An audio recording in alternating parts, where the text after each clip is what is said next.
sembah Kau Tuhan, ku mengangkat tanganku, selamanya Kau ajaib bagiku.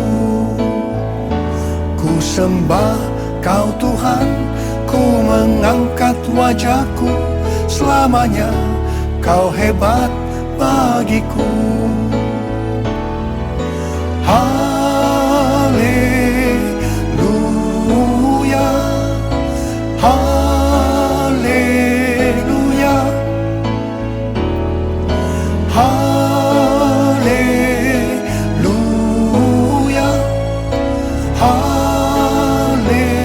haleluya, haleluya, haleluya.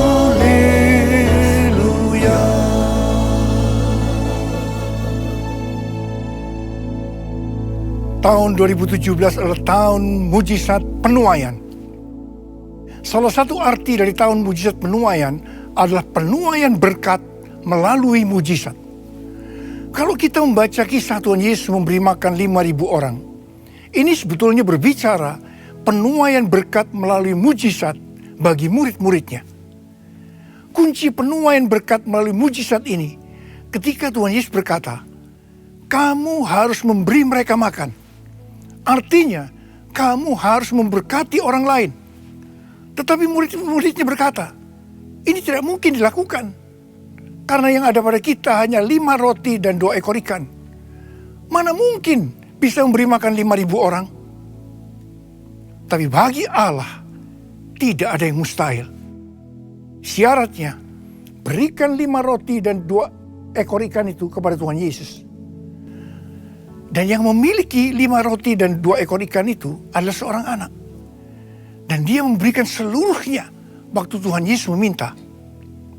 Alkitab mengatakan, kalau engkau bertobat dan menjadi seperti anak kecil ini, engkau akan masuk ke dalam kerajaan Allah. Salah satu ciri dari seorang anak kecil, dia percaya dan taat kepada orang tuanya. Karena itu ketika Tuhan Yesus meminta semuanya, yaitu 5 roti dan 2 ekor ikan, dia berikan semuanya itu. Karena itu, jadilah seperti anak kecil kalau mau mengalami penuaian berkat melalui mujizat. Setelah 5 roti dan 2 ekor ikan itu diberikan kepada Tuhan Yesus, maka dia menengadah ke atas dan mengucap syukur. Tuhan Yesus mengajar kepada kita, berapapun berkat yang kita miliki, besar atau kecil, kalau diserahkan kepadanya sambil mengucap syukur, itu merupakan benih iman untuk terjadinya penuaian berkat secara mujizat. Setelah itu Tuhan Yesus memecah-mecahkan roti dan ikan menjadi potongan-potongan kecil dan memberikan kepada murid-muridnya untuk dibagikan kepada orang banyak. Ini sesuatu hal yang mustahil. Tetapi murid-muridnya taat dan melakukan seperti apa yang Tuhan Yesus katakan. Meskipun itu tidak masuk akal. Apa yang terjadi setelah itu? Mujizat terjadi. Roti dan ikan tidak habis-habisnya. Sampai 5.000 orang itu makan dengan kenyang. Dan ternyata ada sisa roti 12 bakul. 12 bakul adalah berkat untuk murid-muridnya. Angka 12 dalam Alkitab adalah angka istimewa. Jadi ini berbicara tentang berkat istimewa yang diterima oleh murid-muridnya, yaitu saudara dan saya. Ini adalah penuaian berkat melalui mujizat. Menjelang kedatangan Tuhan Yesus yang semakin dekat, kita diminta untuk mempersiapkan diri sesuai dengan pesan Tuhan Yesus kepada 7 sidang jemaat dalam Wahyu 2 dan Wahyu pasal 3. Yang berarti ini juga pesan kepada gerejanya masa kini, yaitu kepada kita semua.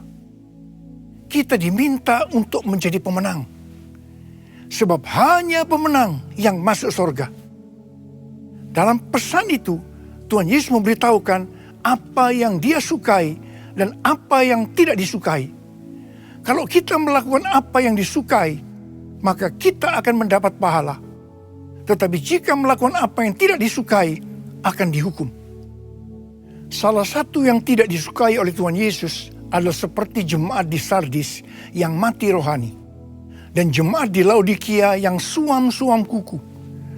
Mati rohani artinya secara lahiriah, nampaknya mereka hidup dan aktif, serta memiliki keberhasilan dan kerohanian yang baik. Bisa jadi memiliki penyembahan yang menarik, tetapi bukan dari kuasa dan kebenaran Roh Kudus. Tuhan Yesus berkata bahwa barang siapa menang, yang pertama akan dikenakan pakaian putih. Yang kedua, namanya tidak akan dihapus dari kitab kehidupan. Yang ketiga, Tuhan Yesus akan mengaku namanya di hadapan Bapa dan para malaikatnya, artinya akan masuk surga. Suam-suam kuku artinya kompromi dengan dunia dan sama dengan orang dunia. Kristen, tapi kerohaniannya payah. Mengapa mereka suam-suam kuku? Karena mereka berkata, mereka kaya secara materi. Padahal Tuhan Yesus berkata, engkau melarat, malang, miskin, buta, dan telanjang. Tuhan Yesus berkata bahwa sukar sekali orang kaya masuk surga. Lebih mudah seekor unta masuk lubang jarum daripada orang kaya masuk surga. Ketika Tuhan Yesus berkata ini, murid-muridnya sangat gempar. Dan mereka bertanya, jika demikian, siapakah yang dapat diselamatkan?